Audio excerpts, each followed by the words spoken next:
Hey folks, welcome to Wilpin's Gaming Den. Today we'll be covering the tutorial for the game Great Plains, designed by Trevor Benjamin and Brett Gilbert, published by Lookout Games. Great Plains is a two-player game of area control where you have your different player pieces in your own color and you're putting those out, trying to gain control of these meadow areas with the hopes of scoring the most points by the end of the game. The game is pretty straightforward, and we'll quickly go through setup and we'll quickly go through the turn structure and the play order as well. So to start off, you will take all the different tiles that come in the game and put them around here. One goes at the center and the other 6 tiles will go surrounding it over like so. These tiles are double-sided. And these are different on both of these sides, so it gives you quite a bit of variability in terms of the setup. It is going to be randomized, and you will randomly set out whichever side you want, whichever orientation you want, and that's going to be done like so.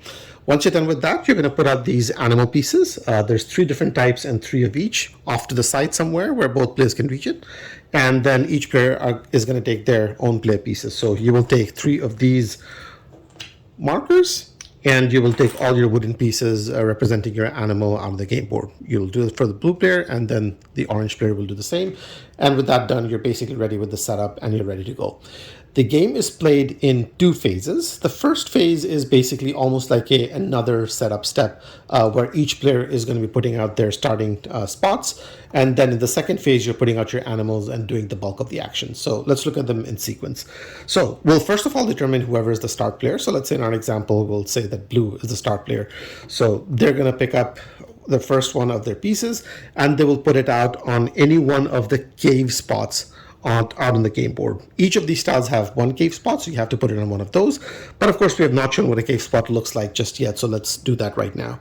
So as you can see on these tiles, there are different kinds of areas. There are different animal markers.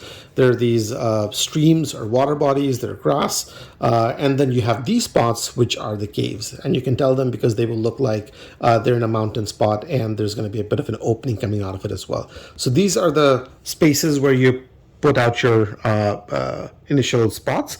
So as an example, I might take my token and this is a cave spot, that's a cave spot, that's a cave spot. I might put this out over here, and that's going to be one of my spots. Orange player will then take one of theirs and they will maybe put it out over here. And then blue player is going to go again. They will go here. As a reminder, each one of these has 1 cave spots, and there are 7 tiles. So, and we're using 6 tokens, so there's always going to be 1 cave spot that will be left incomplete. So orange might go here, blue, it might come back to them, and they will decide they want to go here.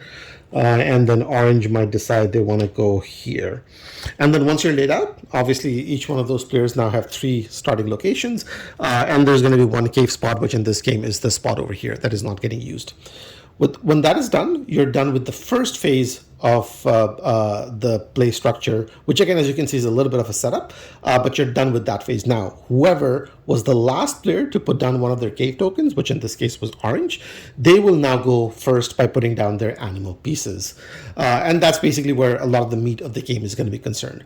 The flow structure is very simple. You will take one of your pieces, you will put it out on a legal spot, resolve any effect that might occur at that point, and then play moves on to the next player. And it will keep going back and forth until you've put out all your play pieces. Once you've put out all your pieces, you then add up the points that you would have scored, and whoever has the most points wins. So now let's look at what that potentially looks like. So orange was the last player to put down the cave token. They will pick up one of their animals. When they're putting it down, the legal spots for them are, first of all, they must go next to where they already have an animal piece, or they will have to go to next to where they already have a cave. And as a reminder, these are mountain spots denoted by the gray areas. They cannot be placed on the mountain spots. It's considered impassable, so you cannot go there. So with that said, as my first move as the orange player, I might potentially put my animal down here, and that's a legal spot. That's a lowland. So lowlands are basically the yellow areas and the green areas, and you can put it down on either one of those. The difference is the yellow areas will score you points for having your player pieces on them, and the green areas will usually give you a benefit based on the animal type that you've placed it out on. So I could potentially put it down over here, and then my turn is going to be done, and the next player is going to go. Or if I decided to put it down over here, which gives you the eagle or the bird symbol, I will pick up one of these tokens and keep it in front of me. At the start of a turn, if you have animal tokens available, you can choose one of them and then play your action based on the token that you're using at that point. You can only ever use a maximum of one token per turn. So in this case, I might have done something like that. Actually, that would be legal. Let's say we went here and I picked up that bird token. Blue player possibly decided that they wanted to go over here. They will pick up a bear token. As the orange player, I can go here, and now I can go here because this is adjacent to my existing piece. Or I could also start off from another cave, and that is perfectly legal too. So I might go there, pick up an animal token. Blue player might decide that they want to start off from a new spot. Or maybe they want to continue and start getting control of those yellow meadow areas or grass areas so they can potentially go there. They didn't get a token, obviously, because nothing's there to pick up. Now, on a subsequent turn, let's say it's back to orange now, the orange player can decide that they want to use one of these tokens as part of the play. So let's have a look at what these tokens do. Now, there are 3 different types in the game, so we'll have a look at each one of these. This one, I believe that's the fox. What the fox basically allows you to do is that it allows you to go up to 2 steps instead of the usual 1.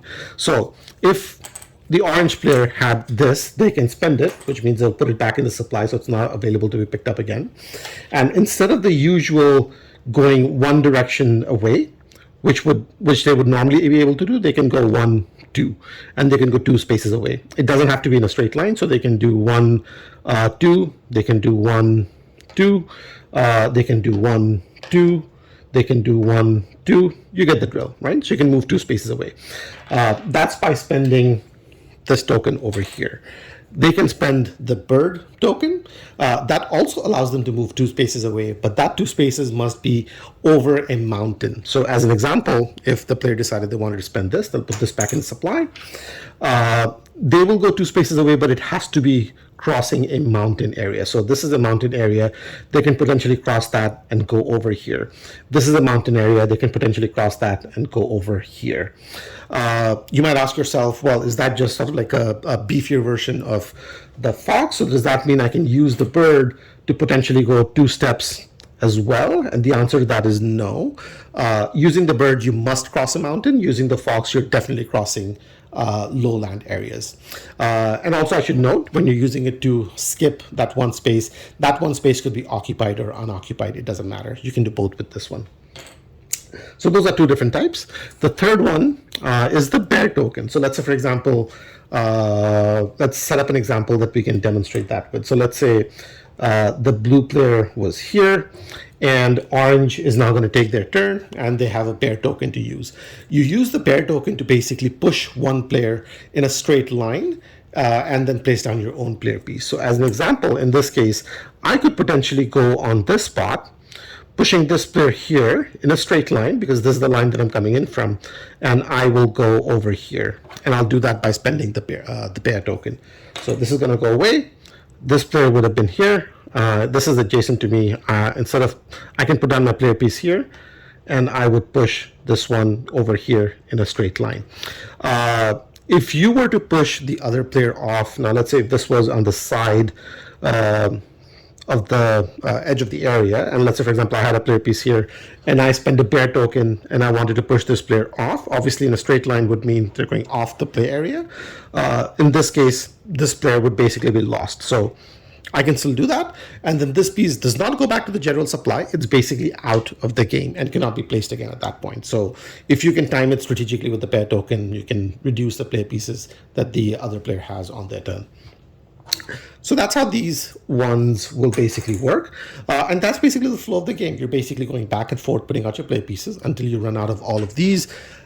Once you've run out of all of these, that's when you will score. And you will score for these yellow areas based on whoever controls that. And by control, I mean you have more of your pieces than your opponent. So let's have a look at a couple of examples of what this could look like. So let's say blue has this one over here, blue has this one over here, and orange has this one over here. So this area consists of 3 spots. As you can see, this is one contiguous body, but it obviously stops because there's no more yellow on either one of those sides. You will look at how many grass spots there are, and you will count out the number of grass spots like here. So this is one, this is one, and this has two of them. So it's basically going to be the number of grass you can see in that area plus the number of water streams in that area as well, which right here is one. So this is worth 4 plus 1, 5 points. And blue has majority in there, so blue controls that. So blue will win the full 5 points. Orange gets nothing in this example. We can maybe do another quick example somewhere else, just so that this is now crystallized a little bit better. So let's say if blue was the only player here, this is basically a spot of 1. So they will just pick up the 1 point. That's easy enough. In this spot, if let's say, for example, orange had 1 and blue had 1, this is a spot of 2. It would be worth 2 points because of those 2 grass tokens over there, grass symbols. But nobody controls that, right? So neither one of those players scores those points. That points for that area is basically lost at that stage. Any player pieces that you have on the green area obviously does not score you any points. They don't have any grass, they wouldn't have any water. So keep that in mind. You want to go to the green spots to either help you connect to something that's further away, or you want to pick up those animal tokens. They will not score you points at the end of the game. You're really scoring points from these yellow areas by virtue of the grass symbols that you have on them and the water body. So this would be a very sweet spot to control, basically, because if you control this, it has 2 grass symbols and it has a water. It's just a single spot, but controlling it means you automatically get 3 points, which is quite nice. And that's basically it. You will score up the board in that way, add up the total points that everybody has, and whoever has the most points is the winner. The rulebook does say that if you are tied for points, you basically play again. So, you know, that is the official tiebreak rule in the game. You basically play a second game and then determine who the winner is. But that is Great Plains. It is a pretty nifty, pretty fun 2-player game of area control. It's very easy to teach and get into. As you can see, I usually run my tutorials a little long, but I was still able to get it done in a pretty short period of time. And hopefully whoever you play with is enjoying it with you as well.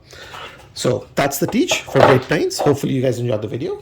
If you did, please do subscribe to the channel, like the video, and I will have more of these content coming up pretty soon as well. In the meanwhile, thanks for watching. Take care.